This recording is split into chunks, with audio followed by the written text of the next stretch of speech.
Hello, it's Ron here, and today's video is going to be the Zombies 3rd edition board game, which I will be playing with my cousin instead of my sister, because unfortunately my sister couldn't make it today. So the main objective of the game that we're going to play today is the first person to reach the helipad tile, and it was the centre square within the helipad tile. There are loads of different tiles,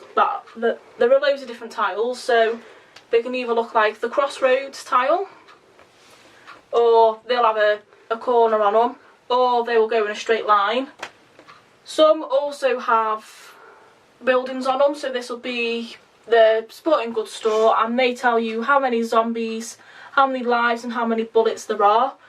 And to start off the game, you have to start on the town square tile, and there's no zombies, no lives, no bullets on this because this is the starting point. And the helipad tile looks like this, and there are zombies that surround all of the squares in this tile. So there are tokens you get. There are life tokens, bullet tokens, and also door tokens, which the door tokens you have to use on the building ones to be able to enter and leave a building, and the zombies must go through this door as well. So the life ones are red, and the bullets are the black ones, and the door tokens are just a little square with a door on them. So you play the role of soldiers, which are little coloured figures that look like this, and the zombies are little grey figures which look like this. You also have event cards or weapon cards.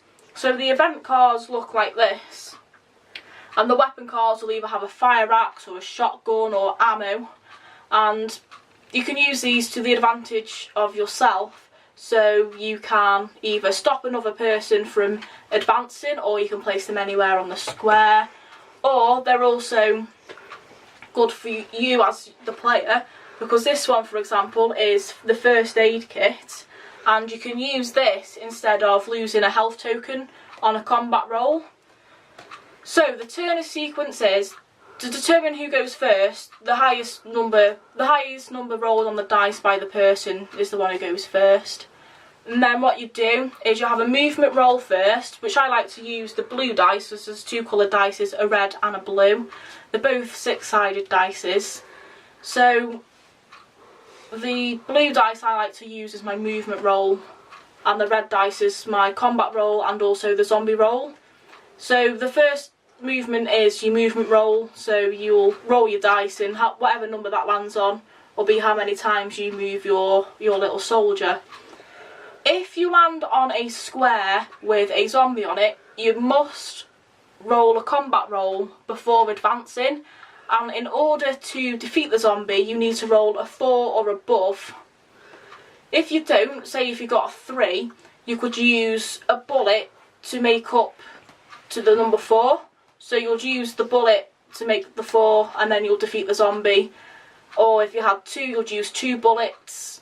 If you didn't have enough bullets to make the number up to 4, then you'll have to discard a life and continue the combat roll as normal until you defeat that zombie. If you die, you have to come off the board and then wait till your next turn before you can respawn into the centre tile of the town square, which is where you have to start from. And then once you've defeated the zombie and completed your move, you then roll the red dice again, so you can then move a number of zombies. So say for example you rolled the number 5, you'd move 5 zombies 1 space, but you can only move 1 zombie per turn, like once per turn, so they can only move 1 square. I hope you guys enjoy the game footage, and I will see you all in a bit. That was a bit better. Let's watch.